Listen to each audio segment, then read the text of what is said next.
مختلف مریض اس معدے کی سوزش کو مختلف طریقے سے بتاتے ہیں۔ کسی کے لیے وہ معدے کا درد ہوتا ہے، کسی کے لیے وہ معدے میں جلن ہوتی ہے، کچھ لوگوں کا دل متلاتا ہے اور وہ سمجھتے ہیں کہ ان کے معدے میں سوزش ہو گئی ہے۔ یہ مریض کا ذاتی خیال ہوتا ہے، اس کو بہت زیادہ اس کے بارے میں بیک گراؤنڈ کا پتہ نہیں ہوتا کہ معدے کی سوزش کیا ہے، یا یہ کس طرح اسے متاثر کرتی ہے، یا یہ کس طرح سے اس کو آگے جا کے اس کے لیے مسائل کا باعث بن سکتی ہے۔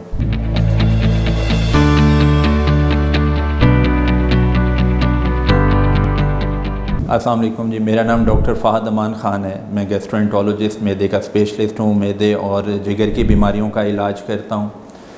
آج ایک بہت ہی اہم بیماری کے بارے میں ہم بات کریں گے۔ بہت سے لوگ اس سے متاثر ہوتے ہیں، جس کو عام زبان میں مریض کہتا ہے کہ مجھے معدے کی سوزش ہو گئی ہے۔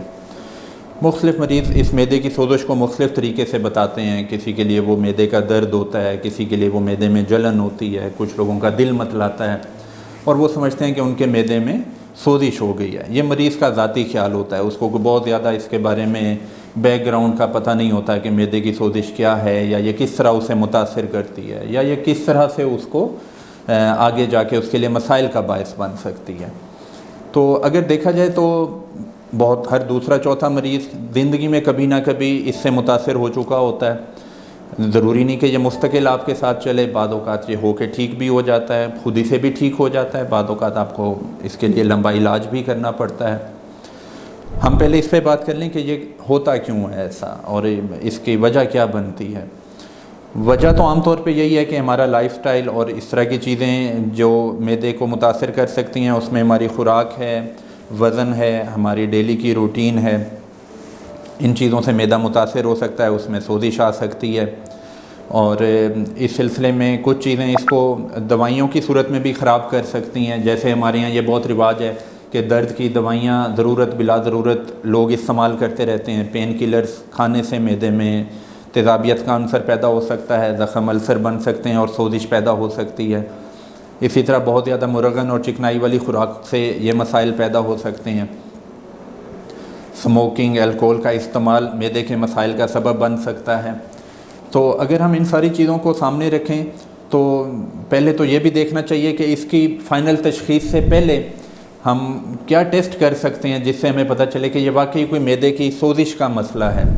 اس میں مریض کے ذہن میں عام چیز ہوتی ہے کہ ڈاکٹر صاحب میرا آپ الٹرا ساؤنڈ کر لیں تاکہ میرے معدے کا پتہ چل جائے۔ اس میں ایک چیز یہ سمجھنے کی ضروری ہے کہ معدے کا عام طور پہ الٹرا ساؤنڈ نہیں ہوتا۔ پیٹ کا الٹرا ساؤنڈ جو ہم کرتے ہیں یا کروایا جا سکتا ہے، اس میں بھی معدے پہ بہت زیادہ کوئی ہم چیزوں کو نہیں دیکھ سکتے، لیکن معدے سے متعلقہ اور پیٹ کے مسائل اس میں بہرحال پتہ چل جاتے ہیں۔ معدے کے لیے اسپیشل ٹیسٹ اگر کوئی ہم کر سکتے ہیں تو وہ کیمرہ والا ٹیسٹ ہے، جس کو انڈوسکوپی کہتے ہیں، اور وہ بھی ہر مریض کو ضرورت نہیں ہوتا۔ بعض اوقات ہر مریض کو لگتا ہے کہ اس کو انڈوسکوپی کی ضرورت ہے، بعض اوقات مریض خود آ کے کہتے ہیں کہ ڈاکٹر صاحب مجھے معدے کی سوزش ہے تو آپ میرا کیمرے والا ٹیسٹ کر دیں۔ یہ دیکھے بغیر کہ کیا ان کو واقعی اس ٹیسٹ کی ضرورت بھی ہے یا نہیں، یا اس ٹیسٹ کا انہیں فائدہ بھی ہوگا یا نہیں، لیکن ان کی خواہش ہوتی ہے کہ شاید یہ ٹیسٹ کر لیا جائے۔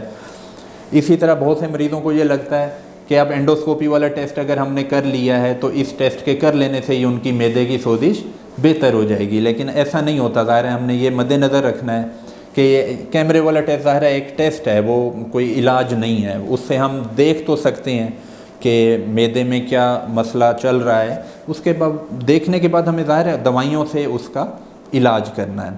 تو دوائیاں بھی مختلف نوعیت کی ہیں۔ اس میں ایسی دوائیاں ہیں جو معدے میں تیزابیت کو کم کرتی ہیں، ایسی دوائیاں ہیں جو معدے میں ہونے والی تیزابیت کی علامات کو بہتر کرتی ہیں، اور یہ دوائیاں میرا مشورہ ہوگا کہ ظاہر ہے مستند ڈاکٹر کی ایڈوائس پہ ہی لینی چاہیے۔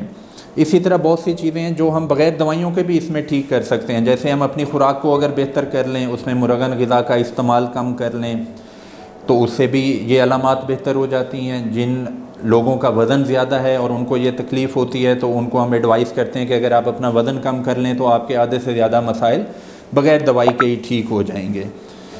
کچھ regular exercise, physical activity, walk کی شکل میں، اس سے وزن بھی کم ہو جاتا ہے، معدے کے مسائل بھی بہتر ہو جاتے ہیں۔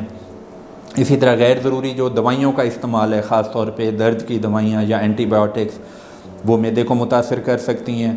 اس میں بھی ہماری ایڈوائس ہے کہ یہ صرف جب بہت ضروری ہوں اس وقت آپ استعمال کریں اور غیر ضروری دوائیاں کھانے سے اجتناب کریں۔